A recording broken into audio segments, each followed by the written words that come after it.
Hello everyone, my name is Aditya. इस video में मैं आपको ह्यूमन हार्ट के बारे में बता रहा हूँ। ठीक है, flow of the blood, blood का फ्लो कैसे होता है हार्ट में।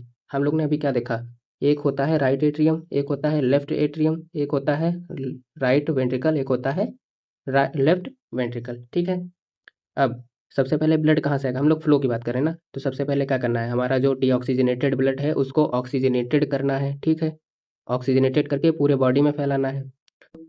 ऊपर का एरिया होता है हार्ट के सुपीरियर, वहाँ से डीऑक्सीजनेटेड ब्लड किसके थ्रू आएगा, सुपीरियर वेना केवा से। और इन्फीरियर वेना केवा से कौन सा ब्लड आएगा, डीऑक्सीजनेटेड ब्लड जो लोअर पार्ट होता है बॉडी का, वहाँ से। ठीक है, सुपीरियर वेना केवा से भी डायरेक्टली कहाँ आएगा, राइट एट्रियम में। और इन्फीरियर वेना केवा से भी डायरेक्टली डीऑक्सीजनेटेड ब्लड कहाँ कहाँ आएगा, राइट एट्रियम में। ठीक है, अब ये राइट एट्रियम में डीऑक्सीजनेटेड ब्लड आ गया बॉडी से। अब ये डीऑक्सीजनेटेड ब्लड कहाँ जाएगा, राइट वेंट्रिकल में। ठीक है, किसके थ्रू जाएगा, ये वेल्व्स लगी हुई हैं, इस वेल्व को बोलेंगे ट्राइकस्पिड वेल्व या फिर एबी वेल्व या फिर atrio ventricular valve. Atrio ventricular valve क्यों नाम पड़ा, आर्टरी, ये आर्टरी और ये वेंट्रिकल, आर्टरी के बीच और वेंट्रिकल के बीच की वेल्व है ना, जो ब्लड फ्लो करा रही है, इसीलिए इसका नाम आर्ट्रियो और वेंट्रिकुलर वेल्व पड़ा, या फिर ट्राइकस्पिड वेल्व भी इसको बोलते हैं। ठीक है, अब डीऑक्सीजनेटेड ब्लड तो आ गया राइट वेंट्रिकल में, डीऑक्सीजनेटेड ब्लड को ऑक्सीजनेटेड करना है, तो यहाँ से ये जो वेल्व लगी हुई है, ये वेल्व आपको दिख रही है, ये एक हमारी क्या है, पल्मोनरी आर्टरी है। पल्मोनरी आर्टरी की जो ये वेल्व है, ठीक, पल्मोनरी आर्टरी की वेल्व को क्या बोलेंगे, पल्मोनरी एसएल वेल्व बोलेंगे। अब इनके थ्रू डीऑक्सीजनेटेड ब्लड कहाँ जाएगा, पल्मोनरी आर्टरी के थ्रू डीऑक्सीजनेटेड ब्लड कहाँ गया, लंग्स में गया। ठीक, लंग्स में ऑक्सीजन होती है, अब वहाँ से ऑक्सीजन प्लस होके यानी कि ऑक्सीजन ऐड होके कहाँ आएगी, हार्ट में आएगी, यानी कि लेफ्ट एट्रियम में आएगी। किसके थ्रू आएगी, पल्मोनरी वेन के थ्रू आएगा ब्लड। ठीक, ऑक्सीजन ऐड होके ब्लड में पल्मोनरी वेन्स के थ्रू कहाँ आ गई, लेफ्ट एट्रियम में आ गई आपके। ठीक है, यहाँ पे क्या हुआ, ऑक्सीजनेटेड ब्लड आ गया हार्ट में। अब ये oxygenated blood right ventricle, sorry left ventricle में चला गया। ठीक, लेफ्ट वेंट्रिकल में चला गया, किसके थ्रू गया, ये हमारी वेल्व यहाँ पे भी लगी होंगी।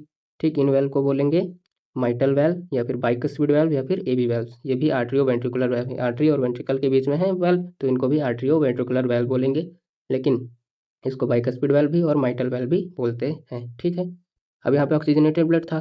ठीक, अब ऑक्सीजनेटेड ब्लड हमने बना लिया, अब इस ब्लड को पूरे बॉडी में फैलाना है, तो किसके थ्रू जाएगा, एरोटा के थ्रू।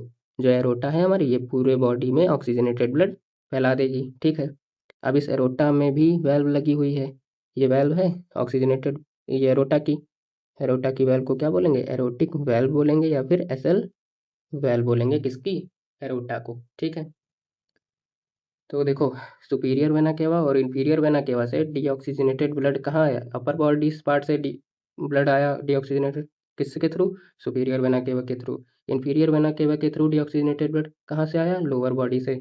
ठीक, पल्मोनरी आर्टरी, देखो पल्मोनरी आर्टरी में क्या था, डीऑक्सीजनेटेड ब्लड था, डीऑक्सीजनेटेड ब्लड राइट वेंट्रिकल से कहाँ गया, लंग्स में गया ना, राइट वेंट्रिकल से कहाँ गया, लंग्स में गया। ठीक, एरोटा ने क्या करा, एरोटा ने ऑक्सीजनेटेड ब्लड पूरे बॉडी में फैलाया, और पल्मोनरी वेन्स ने क्या करा, पल्मोनरी वेन्स जो है देखो क्या कर रही है, लंग्स से ऑक्सीजनेटेड ब्लड लेके आ रही है, कहाँ ला रही है, लेफ्ट आर्ट्रियम में। ठीक, तो ब्रिंग करेगी oxygenated blood from lungs to the left atrium में। ठीक है, पैपिलरी मसल की बात करेंगे। ठीक, पैपिलरी मसल्स क्या होती हैं, देखो ये कुछ प्रोजेक्ट्स, ये हमारी कुछ मसल्स लगी हुई हैं हार्ट में, वेंट्रिकल के बीच में। ठीक, वेंट्रिकल के साइड में ये मसल्स हैं, ठीक कुछ। ठीक, तो ये मसल्स किससे अटैच हो रही हैं, हमारी ये फाइब्रस कॉर्डे टेंडने हैं, ये इनसे अटैच कर रहे हैं कौन, पेपिलरी मसल्स। तो ये प्रोजेक्शन होती है वेंट्रिकल्स की, पेपिलरी मसल, लेकिन इनसे कौन अटैच्ड हैं, कॉर्डे टेंडने क्यों अटैच्ड हैं, ये देख लो क्या कर रहे हैं, ये हमारी ट्राइकस्पिड वेल्व बाइकस्पिड वेल्व थी, ये ट्राइकस्पिड वेल्व थी, इनसे अटैच्ड हैं कॉर्डे टेंडने। और कॉर्डे टेंडने किससे निकल रहे हैं, हमारी इससे पेपिलरी मसल्स से। ठीक, तो कॉर्डे टेंडने स्ट्रक्चर क्या है, ये फाइब्रस स्ट्रक्चर है, पहली बात तो अटैच्ड है एबी वेल्व से एंड पेपिलरी मसल से। देखो क्या कर रही हैं, प्रिवेंट कर रही हैं बैक फ्लो,